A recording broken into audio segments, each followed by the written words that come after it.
Assalamualaikum warahmatullahi wabarakatuh.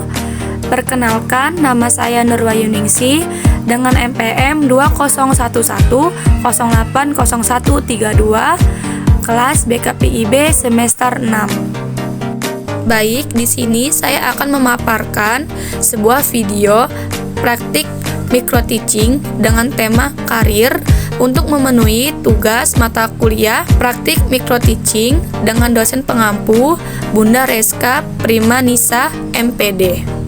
Selamat menyaksikan. Assalamualaikum. Waalaikumsalam.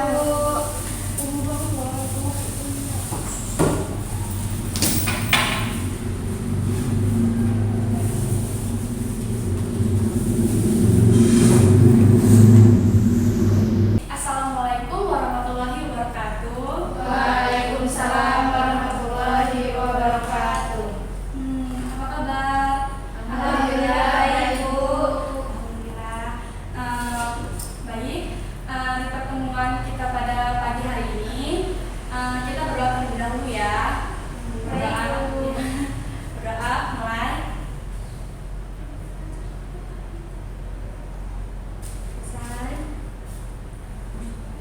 Sebelum kita memulai kegiatan kita pada pagi hari ini, kayaknya kita harus melakukan kegiatan ice breaking terlebih dahulu ya, supaya otak kita itu bisa menerima pembelajaran pada hari ini dengan semaksimal mungkin gitu.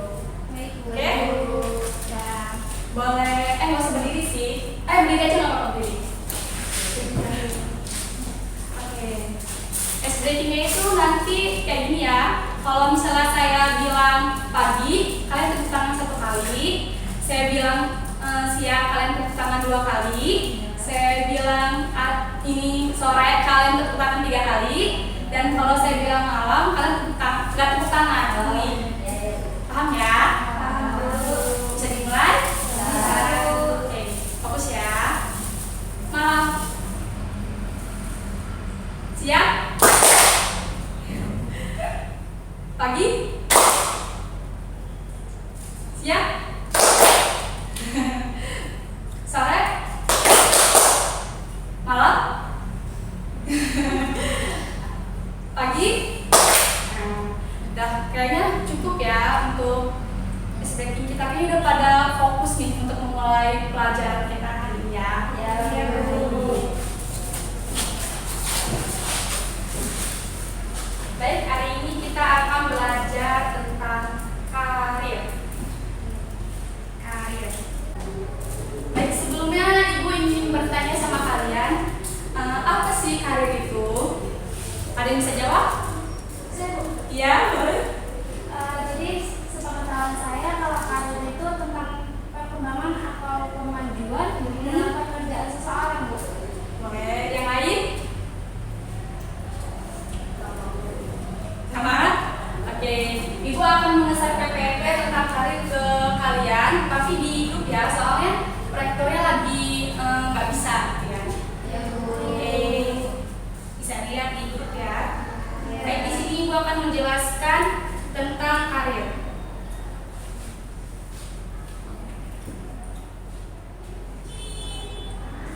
Baik, karir adalah perkembangan dan kemajuan dalam pekerjaan seseorang. Ini juga bisa berarti jenjang dalam sebuah pekerjaan tertentu. Karir merupakan istilah yang didefinisikan oleh Kamus Besar Bahasa Indonesia sebagai perkembangan dan kemajuan baik pada kehidupan, pekerjaan, atau jabatan seseorang. Adapun jenis-jenis karir, yang pertama, karir dari pekerjaan yang tidak terkait. Yang kedua, karir yang berkembang dari satu pekerjaan. Dan yang terakhir, karir dari pekerjaan yang berbeda di satu industri. Selanjutnya, manfaat perencanaan karir. Yang pertama, mencapai kepuasan pribadi. Kedua, memperoleh kesadaran dan pemahaman diri. Ketiga, membangun efisien usaha dan penggunaan waktu. Yang keempat, mempersiapkan diri dalam memperoleh tempat dan penghasilan yang sesuai. Selanjutnya, cara menyusun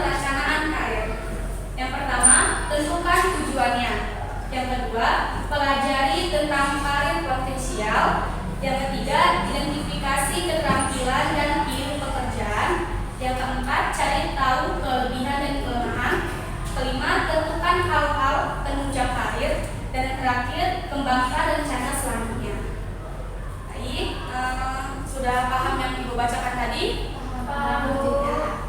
Di PPT yang Ibu kirim itu tidak semua tentang karir Ibu sampaikan ya. Nanti ada tugas buat kalian untuk merangkum apapun tentang karir. Nanti Ibu akan panggil salah satu dari kalian untuk menjelaskan hasil rangkuman kalian. Nanti boleh sekarang aja merangkumnya. Ibu kasih waktu 2-3 menit. Ya.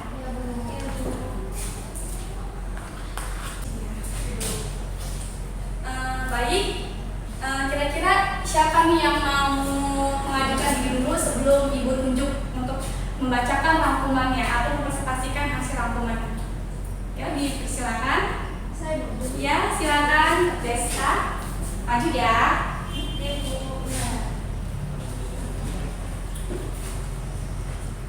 Silakan. Yang lain menyimak ya. Silakan Desta. Baik, di sini saya akan menyampaikan rangkuman yang telah saya tulis di sini tentang manfaat perencanaan karir. Nah, di dalam manfaat perencanaan karir ini yang pertama itu ada mencapai kepuasan pribadi. Nah, mencapai kepuasan pribadi ini dalam membangun perencanaan karir. Kepuasan karir adalah tujuan yang harus dimasukkan secara pribadi. Kamu akan menghabiskan waktumu untuk bekerja, jadi kita tuh harus memilih karir yang tepat agar kita mendapatkan keuntungan dan kepuasan secara pribadi. Terus yang kedua ini memperoleh kesadaran dan pemahaman diri. Nah, jadi manfaat perencanaan karir dari sisi pengembangan diri ini adalah untuk mendapatkan pemahaman terhadap diri sendiri secara sadar, Bu. Terus pemahaman seseorang terhadap dirinya untuk mendapatkan pengetahuan dalam mengelola kesulitan-kesulitan yang terjadi di dalam hidupnya. Jadi dengan cara ini dapat memahami dan menerima diri sendiri dan membuat individu lebih memahami dan menerima orang lain. Terus yang ketiga ada tentang membangun efisiensi usaha dan penggunaan waktu. Nah, manfaat perencanaan karir ini adalah untuk membangun efisiensi dalam memanfaatkan waktu dan usaha. Di sini kita dapat memilih tahapan karir secara lebih sistematis. Nah, dengan perencanaan karir ini harapannya kita dapat meminimalisasi proses trial and error serta membuat kita lebih dekat dengan arah tujuan yang kita inginkan, Bu. Terus yang keempat ada tentang mempersiapkan diri dalam memperoleh tempat dan penghasilan yang sesuai. Nah, manfaat perencanaan karir ini bagi seorang individu adalah mempersiapkan diri untuk mendapatkan tempat atau posisi yang cocok dalam pekerjaannya. Nah, dengan perencanaan karir ini kita dapat fokus bekerja pada karir yang tepat sesuai dengan kemampuan dan skill kita. Dan sebagai pekerja kita juga perlu membandingkan aset dan kewajiban dengan syarat dan permintaan dari berbagai jenis karir. Dan pendekatan ini akan membantu kita dalam menemukan karir serta siap untuk menerima kesempatan karir yang akan datang kemudian waktu. Terus di sini ada lagi tentang manfaat perencanaan karir bagi perusahaan. Jadi perusahaan juga kan biasanya cukup diuntungkan dengan mengarahkan karyawannya dalam perencanaan karir. Nah, manfaat-manfaatnya itu yang pertama bisa mendorong pertumbuhan karyawan. Nah, perencanaan karir yang baik ini dapat mendorong para karyawan untuk memiliki semangat kerja serta tumbuh dan berkembang bersama perusahaan. Terus dengan acuan yang jelas. Terus yang kedua, menjaga loyalitas karyawan yang menurun perputaran karyawan. Nah, di sini kita dapat menaruh perhatian terhadap jenjang karir pada setiap karyawan dengan memberikan mereka tujuan yang jelas untuk terus bertahan di perusahaan yang sama. Nah, dengan cara ini kita dapat membuat perusahaan memiliki karyawan yang loyal serta terus meningkat secara berkualitas. Terus yang ketiga, siap akan regenerasi. Nah, perusahaan kan biasanya harus lebih siap dalam menghadapi regenerasi. Nah, setiap karyawan juga harus memiliki mapping yang baik. Mereka harus dapat mengisi posisi-posisi yang kosong di dalam perusahaan tersebut tersebut di masa depan. Terus yang keempat ada mempersiapkan penempatan di luar negeri. Nah, biasanya kan bagi perusahaan yang sudah taraf global, di sini kita harus membuat perancangan karir yang baik untuk membantu perusahaan dalam mengidentifikasi serta mempersiapkan penempatan karyawan yang berpotensial di luar negeri. Nah, yang kelima ini mengembangkan promosi pegawai, dan perencanaan karir ini juga dapat mengembangkan para pegawai untuk promosi jabatan. Nah, dalam penawaran ini secara internal pegawai bisa dipromosikan akan terbangun. Nah, perusahaan juga bisa dengan mudah mencari pengganti kekosongan jabatan yang disebabkan oleh masa pensiun atau karyawan resign atau lain sebagainya. Terus yang terakhir, memuaskan kebutuhan karyawan sehingga dapat mendukung karyawan potensial. Nah, perancangan karir juga bisa memberikan jalan ke karyawan potensial. Mereka menjadi lebih berani untuk melangkah maju dan meningkatkan kemampuan potensial karena adanya tujuan karir. Oke, terima kasih Desta. Iya. Oh, lengkap sekali ya penjelasan Desta. Boleh kita kasih hapus dulu? Oke, baik, di sini gue akan menyimpulkan hasil pembelajaran kita pada pagi hari ini ya. Jadi pokoknya intinya itu, karir adalah perkembangan dan kemajuan dalam pekerjaan seseorang. Karir merupakan istilah yang didefinisikan oleh Kamus Besar Bahasa Indonesia sebagai perkembangan dan kemajuan baik pada kehidupan, pekerjaan atau jabatan seseorang.